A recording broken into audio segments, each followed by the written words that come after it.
Hello dear students. In this video I just want to review again the exercises 6 and 7 that we learned in our class, and by this video you can review whatever times that is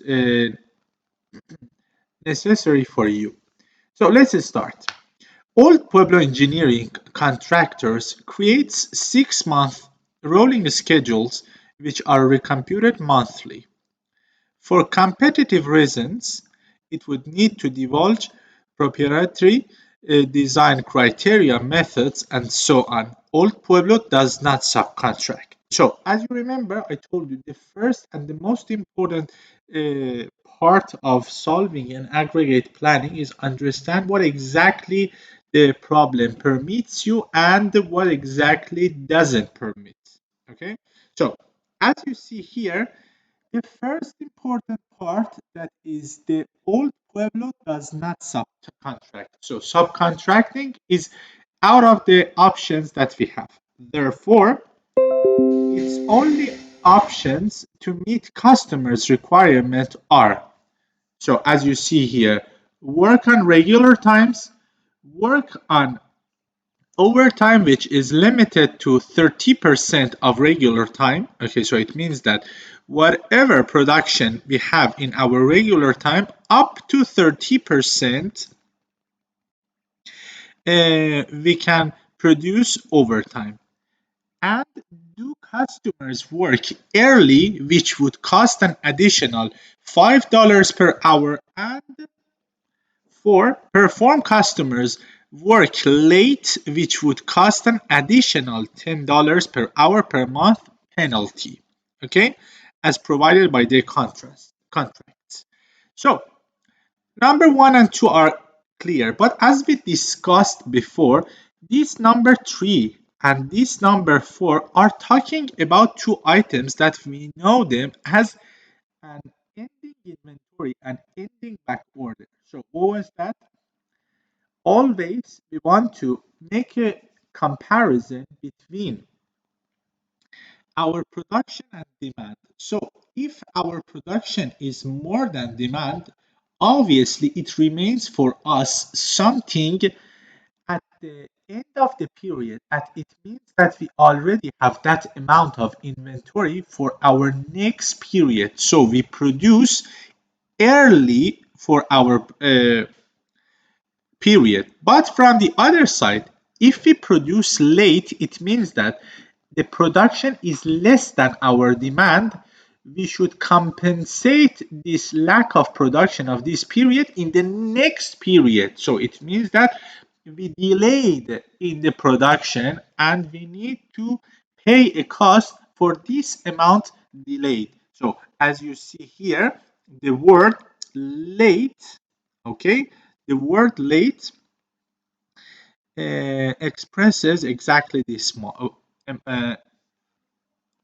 item. So the inventory carrying cost is $5 and the back order is $10 per hour per month as a penalty.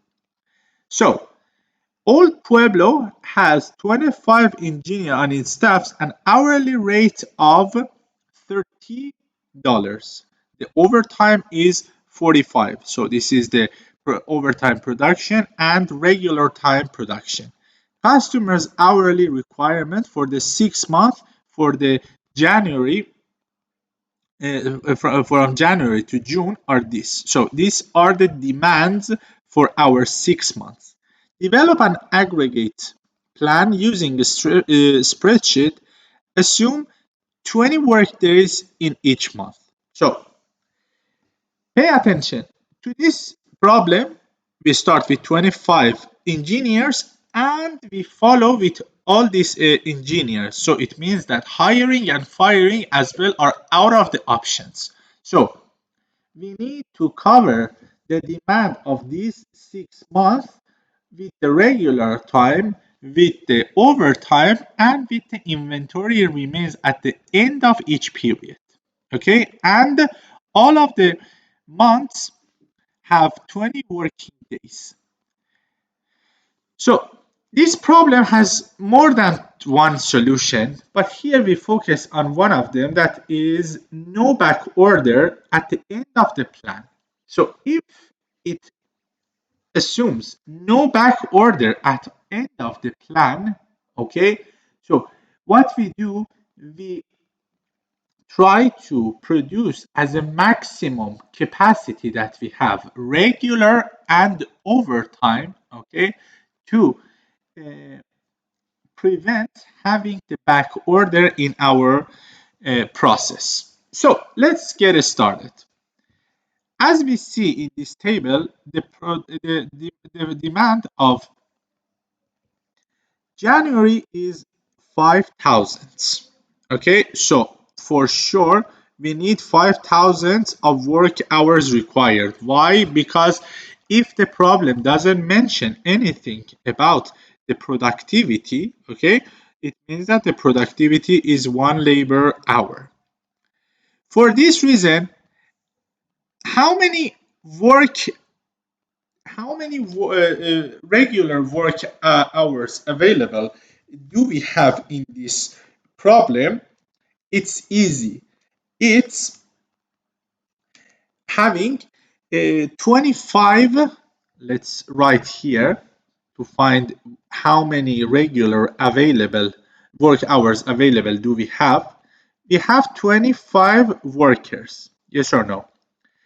They work 20 days every month, every day 8 hours. So if we calculate this one, gives us this 4,000 units, okay, 4,000 work hours available in our production, regular production. But attention guys, our demand is 5,000 work hours, okay, and we are against having back order, okay. So if the maximum capacity of overtime hours is 30% of the regular production, and we want to guarantee to don't have a back order, we produce with the maximum capacity. So as you see here, the maximum capacity is at 30% of 4,000, okay, gives us 1,200, correct? With this number of 1,200, okay, totally we produce 5,200, but our demand was 5,000, okay. So what happens here, our production is more than our demand, sorry, our production is more than our demand. It remains 200 uh, inventory for our problem. As we discussed before, this definition can be answered with this part 3, okay, which is produced early, okay. So we need to take an account to this one in our final calculation of the total cost of the problem. Let's continue. As the problem tells us, the demand for February is 4,000, okay? And we already finished our previous month with 200 units. So the beginning inventory for the February is 200. It means that if the demand is 4,000 and we already have 200 units in hand, okay, in hand, we need the production of 3,800, okay. And based on the formula that we had before, 25 multiplied by 8 multiplied by 20, okay, because the workforce always is the same for all the periods, the production is 4,000 work hours available. So what happens here, again, we prefer to pay the inventory carrying cost instead of back order based on what we have in our problem.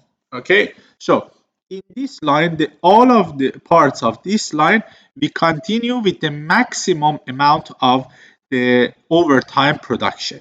So what happens here, guys? If I produce 4,000 units in a regular time, 1,200 in the uh, overtime hours, 5,200. And if I had the beginning inventory 200, totally I will have 5,400. But my demand was 4,000. So I finished this period, okay, as you see here, with 1,400 units. It means that the first uh, my beginning inventory for the next period is 1,400. So if we do all these parts, okay, if we do all these parts, the same item, we have the ending inventory for the March with the same explanation, 4,000, 1,000, and with this one, and with the demand, our ending inventory in this period will be 600 units. Okay, so for the April as well, this is the beginning inventory of April, this 600. Okay, so the needed work hours is 5,400, but we know we can produce 4,000, okay, in a regular time and 1,200 in overtime. So what we have here, we have 4,000 plus 1,200 plus 600 of the beginning inventory, it's equal to 5,800. So what is the meaning of that? We couldn't answer the demand of 6,000 for April. Okay, so we have 200 units, as we name it, as back order. That means the work to be done later. Okay, we need to compensate these 200 units in our next period. So our beginning inventory will be minus 200. It means that whatever is our demand, we need to produce 200 units more. Okay, so this is my regular and overtime. This is my regular, okay, and overtime. While as you see here, the work hours required is 5,200. Why? 5,000 of demand and 200 of the previous period of the April. Okay, so if I produce 4,000 units here and 1,200 here, I produced totally 5,200. What was the required work hours required? 5,200. So I finish this period with no ending inventory, okay, or ending back order. Okay, so let's go to the next part and last part. The demand of June is 4,000 units. Okay, so because we didn't have any ending inventory in this part or ending back order, we have a work required 4,000 units. So remember here, if by this regular production 4,000 I can answer the need for the demand, okay, and you remember the overtime was not a must. It was an option, gave us to 30% of the regular production. For this reason, we want to make it more economic. So for sure, if I produce something, this 1,200 or less than that, up to 30%, okay, I need to pay money. For sure, if I produce here 1,200 200, the total cost will be more expensive and we are not interested in paying this money. So we don't produce anything, and with these 4,000 units, we answer the work hours required for our problem.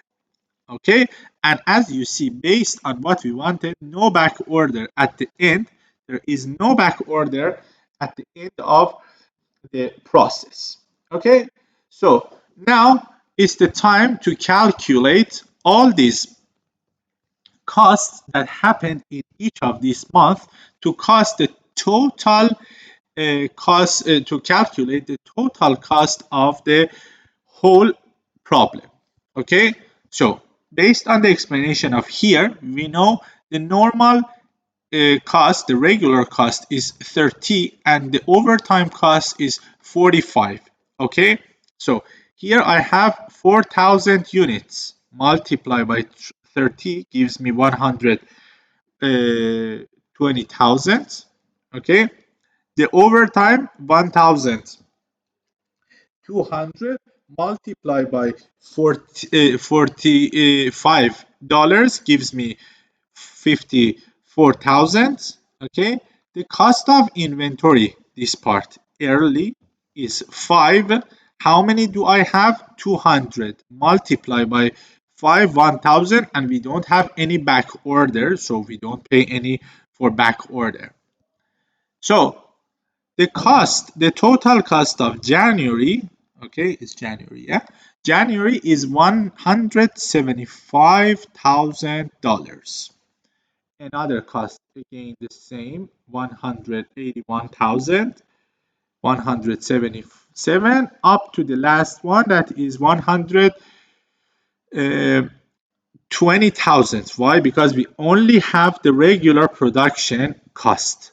Okay, so the total cost of the whole problem is $1,003,000 for the problem. Okay, so this is the explanation of this part when we don't want to have any back order at the end of the period. I told you I don't ask this one, okay? But as you see here, guys, uh, here we can have, okay, another option, back order, and following allow up to 500 hours back order work, okay, up to this one. So based on our decisions to don't have the back order, we can change the amount of overtime, okay, for our problem. Okay, so for sure, in this case, for example, in January, if I produce, for example, 1,200 instead of 1,000, because the example gives us this permission to have up to 30% of the regular production, I will have 5,200. But when I have this, for example, 200 here, I need to pay that, and I'm not interested to pay this one. Okay, and the rest of that, and as I told you, this one is just for your information, and I don't need any of these parts. Okay, but as you see here, just to understand and to remember, in this part, the total of them is better to show the total of them. We don't have any back order more than 500 as the problem asked us. Okay, so let's go review the last example, example 7. Develop a production schedule to produce the exact production requirement by varying the workforce size for the following problem. Okay, so the monthly forecasts for product X for January, February, and March are 1,000, 1,500, and 1,200. So these are the demands for 3 months. January, February, and March. Safety stock policy recommends that half of the forecast for the month be defined as safety stock. So attention guys, here there is a bit a difference with the other problem. What is that? Because here besides everything we have safety stock. As we know, safety stock is the amount that we should have, I mean we must have this in each of these periods, okay, at least this amount. Okay, so we need to count on the production not only to answer our demand, but also to produce at the level that after answering the demand remains that asked amount of safety stock. It should be half of the forecast. So for the January should be 500, for February 750, and for uh, March should be 600. Okay. From the other side, there are 20 working days in January, 19 February, and 21 in March. In comparison with the previous one, the working days here are different, okay, are not the same working days. So for sure, based on the working days, we need to calculate different production needs. Beginning inventory is 500. In January, we start with 500. Manufacturing cost is 200 per unit. The storage cost is 3 per unit. Storage is the carrying cost. No, the standard pay rate, the regular one, is 6, or overtime is 9, and the stock out, the back order, is $10 per unit per month. The marginal cost of subcontracting is $10, hiring and training 200, and layoff 300. Okay, so as you saw in the last lines, we can use the subcontracting or hiring or firing. And the worker productivity here is 0.1 units per hour. Okay, we start with 500 workers and every day 8 hours. Okay, just imagine guys, as I told you, if the example doesn't say anything about the productivity, you need to assume it 1. And if it doesn't say anything about the working hours per day, you can assume as 8 hours. If the problem says, for example, the workers work 6 hours per day, so the problem is different. But if it's not mentioned, by default is 8 hours. Okay, so let's check the results. Okay, so at this part, as you see here, our forecast in January is 1000 units. So we need a safety stock of 500, okay, at the end of the period, and we started with the beginning inventory of 500 units. So guys, how many units should I produce for this problem? Okay, how many units should I produce for this problem? Is 1000 units. Why? Because with this beginning inventory, I will have 1500. Okay, and the forecast is for the demand is 1000 units. Okay, so 1500 minus 1000, it's okay, the level of safety stock that I have for our problem.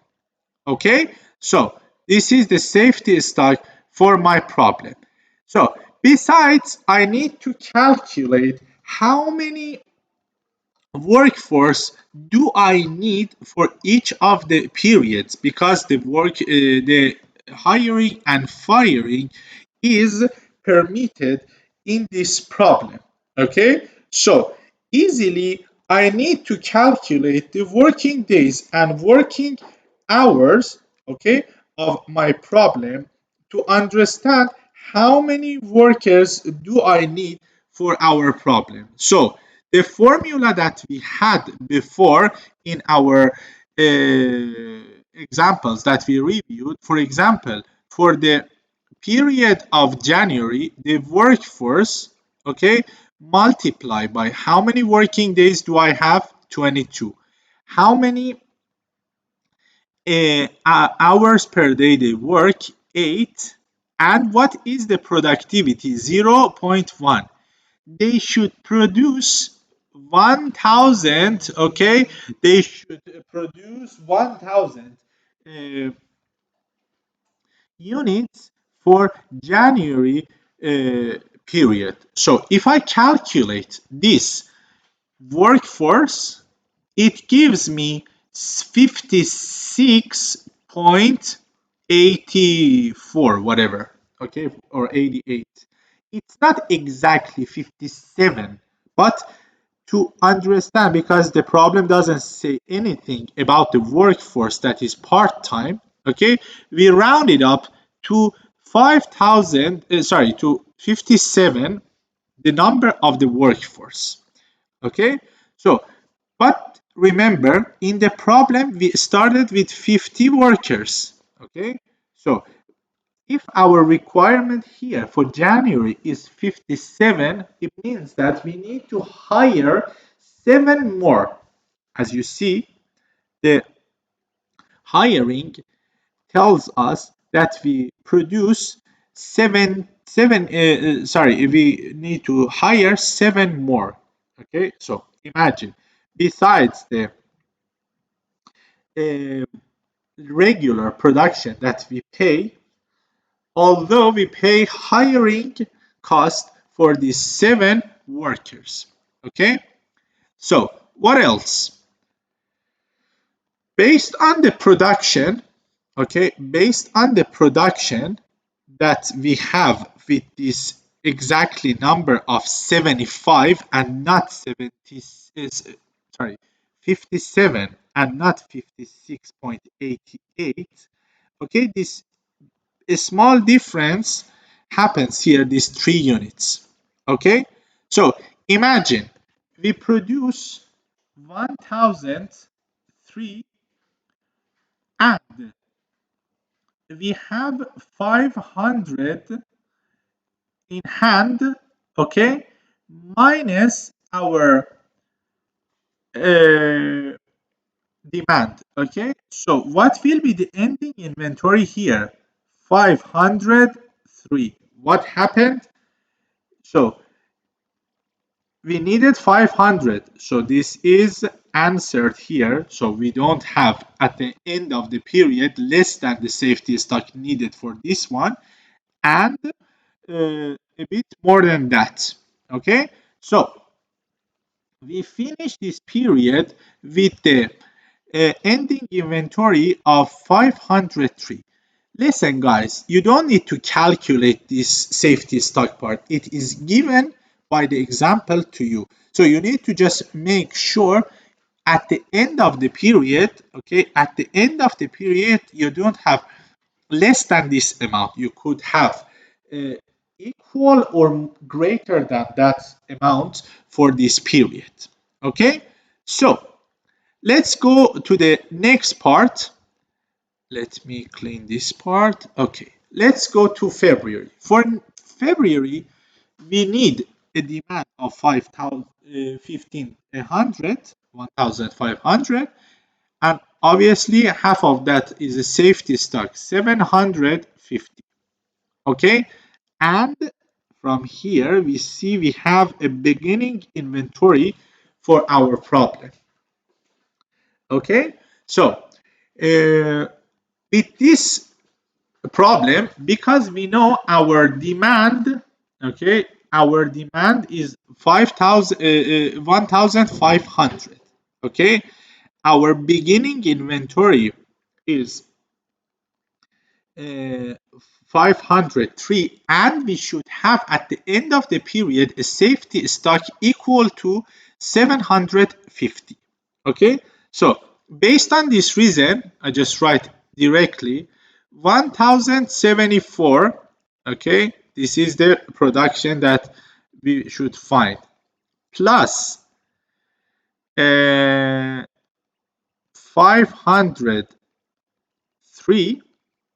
okay, and minus 750, let me check this one, 750 should be equal to our demand, okay? So it means that 1547 plus 503 minus 750 should give me 1500.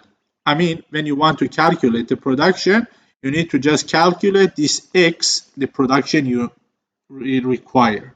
Okay, so again, for producing this 1000, let me clean this part.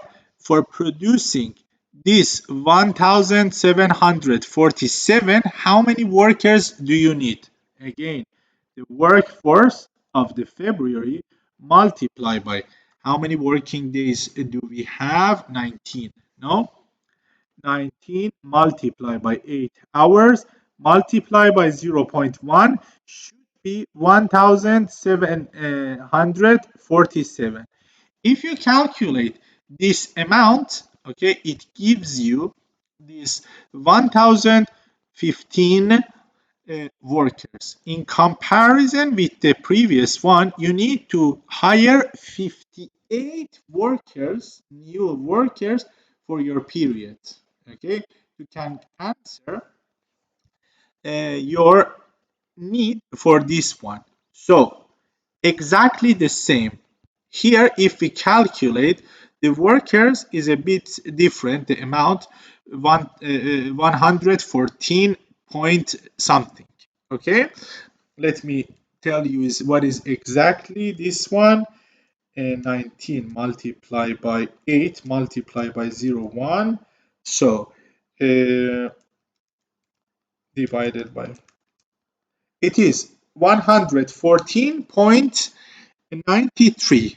Okay, but we rounded up the workers again 115. So this difference of 0.07 causes this difference of 1 unit, okay, that we produce in comparison with what we have here. Okay, so we produce with this number of workers 1748. Okay, and imagine with all of these differences, okay, with all of these differences, not only we have answered our safety stock, but we have one more. So our ending inventory here will be 751. Okay, the same happens for the March, so I don't explain all of these items, just imagine it's the same. Okay, you need to check that your ending inventory is your beginning inventory in this period. Okay, your ending inventory is your beginning inventory in this period. Okay, so by calculating a formula that I explained here in February, okay, you should see what is the requirement 1049. For this 1049, how many workers do you need? Almost, attention, almost 63 workers. In comparison with the previous period, you need to fire, you need to lay 52 workers off. So here in this case, you need to pay the cost of firing of 52 workers. Okay, so with these 52 workers, we produce a bit more. Sorry, with this, uh,